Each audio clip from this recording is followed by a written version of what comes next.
So we're going to be talking about studio setups today, how to set up good lighting, and then a few pro tips along the way.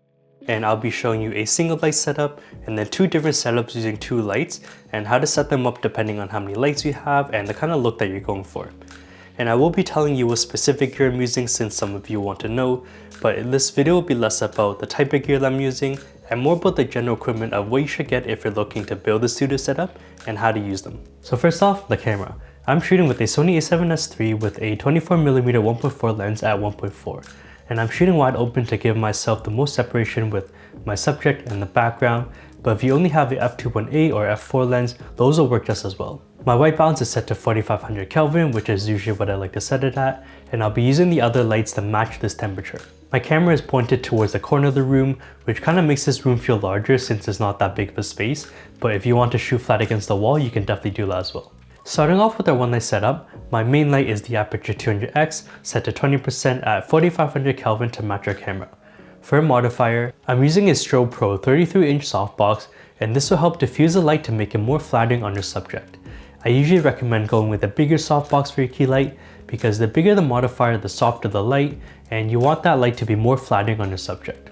You'll want to put your light on a light stand, set its height so it's a little above your subject and angle it down. Right now I'm looking pretty well lit, but there's a lot more light on myself and on the background even though I haven't changed the placement of the light, and that's because I just took off the grid that was on my softbox.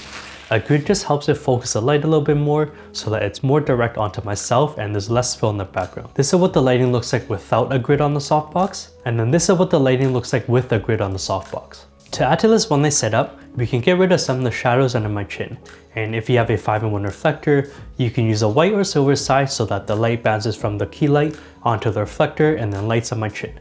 If you don't have a 5-in-1 reflector, you can always use a piece of white cardboard, or this is just a cardboard with some tinfoil stuck to it, and if you look at the shadows under my chin, as soon as I bring in the reflector, it lights up some of the shadows and kind of fills it up. The final step is my favorite part, and that's to add some interesting elements to the background. Right now there's nothing behind me, so it's kind of dull and boring, and it's just darkness behind me. But if you take some lights, like these light tubes I have, or if you don't have light tubes, you can just use any kind of LED panels or lamps or any other kind of lights that you have. You can set them up so that they add some interesting elements to the background and just makes the scene a lot more pleasing to look at. You can see that this ties in the scene a little bit better because now there's some interesting elements in the background and it's not so boring to look at. The only thing you want to watch out for is to not make the background lights too bright.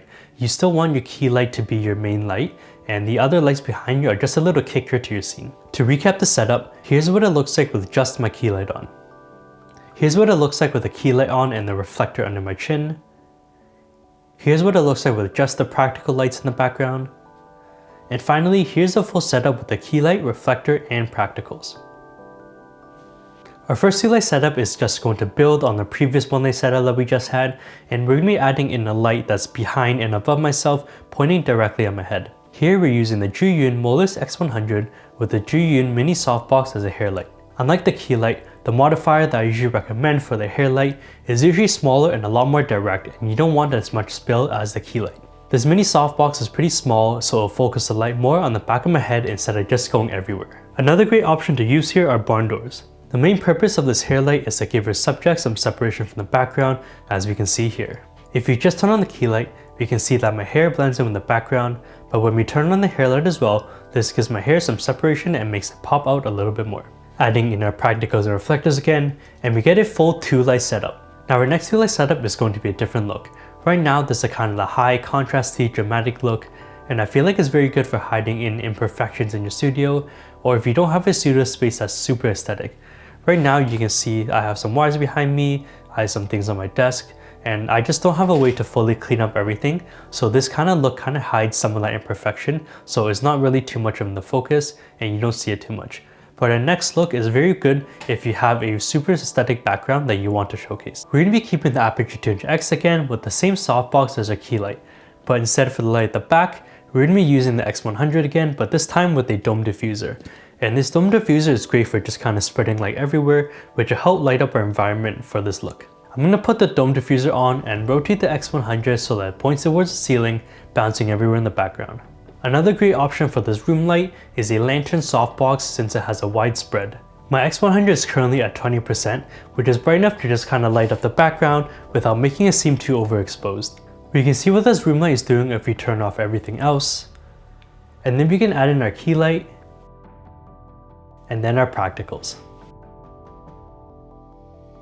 While working on these videos, I learned a couple little tips and tricks over time that I want to share with you. And my favorite is adding in a Pro Mist filter. A Pro Mist filter is very good at kind of softening up the highlights and blooming it out to give a glow effect. I want you to watch these lights over here. Right now I have the filter off, but as we add in the filter, you can see that it softens up the highlights and blooms it up, giving a glow effect. Our next tip, if you ever had to deal with the reflections on the glasses, then you want to put your key light up higher and angle it down more. And finally, use the level display in your camera to make sure that your lines are straight. Even if you have a great lighting setup, if your lines are not straight, people will notice instantly. Hopefully some of these tips helped you with your lighting setup to creating an awesome studio look. If you followed one of these, definitely post it on Instagram and tag me. I would love to see what you come up with. Have a good day and I'll see you in the next video. Peace.